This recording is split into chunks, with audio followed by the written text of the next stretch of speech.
என் தம்பி அன்னைக்கு மேடையில் சொல்றாரு, வந்திருக்கவன் நல்லவனா கெட்டவனான்னு பார்க்காதீங்க, உண்மையானவனான்னு பாருங்கன்னு. கெட்டவன் எப்படா உண்மையா இருப்பேன்? நல்லவனா கெட்டவனான்னு பார்க்காதீங்க, உண்மையா இருக்கானான்னு பாருங்க. நல்லவன் உண்மையா இருப்பான், கெட்டவன் எப்படி உண்மையா இருப்பான்? கெட்டவன் உண்மையா இருப்பான் கெட்டதுக்கு. அப்ப எப்படி நீ உணர்ந்து பேசுறியா, அடுத்தவன் எழுதி கொடுத்து பேசுறியா? அவன் எழுதி கொடுத்தவன் முட்டாப்பையில இருக்கான்னு உனக்கு தெரியுதா இல்லையா? அவன் முன்னாடி நின்று கூடி இருந்தவன் கேட்க மாட்டான், உங்க அண்ணன் கேட்பானா இல்லையா? இதுக்கு பதில் சொல்லணும்ல. பிஜேபி கொள்கை எதிரி, திமுக அரசியல் எதிரி, அதுவல்ல கொள்கை. உன் கொள்கை என்னன்னு சொல்லு. பிஜேபிக்கு எதிராக இருக்கல நான் பாக்குறேன், அதான முக்கியம்.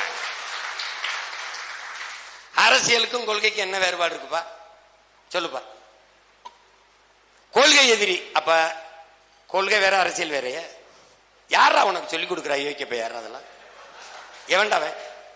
நான் பல தடவை சொல்லிட்டேன், டே கொள்கையை மாத்த இல்ல எழுதி கொடுக்குற ஆளப்பையில ஆளை மாத்து, அடுத்தவன் பேச்சு கேட்காத, ஒரு தடவை அண்ணன் பேச்சு கேளுன்னு பல தடவை சொல்லிட்டேன். அவனுக்கு ஏதாவது அறிவுன்னு தான் சொல்லிக் கொடுப்பான. கொள்கை என்ன, அரசியல் என்ன? சரி, கொள்கை எதிரி, அப்ப பிஜேபி அரசியல் செயல்பாடு ஏத்துக்கிறியா? திமுக அரசியல் எதிரி, அவன் கொள்கை நிலைப்பாட்டை ஏற்கிறியா? கொள்கை தானே அரசியலா இது? என்னது ஏன் கொள்கை இது? நான் சொல்றேன், நான் வந்தேன்னா இதை செய்வேன். என்னுடைய பொருளாதார கொள்கை தற்சார்பு, பசுமை, தாய்மை, பொருளாதாரம். என்னுடைய கல்வி கொள்கை தனித்திறன் ஆற்றலுக்கு முன்னுரிமை. ஒவ்வொன்றையும் நாங்க சொல்றோம், இப்படி செய்யறோம். இதுல இருந்து நான் மாறுபடுறேன்.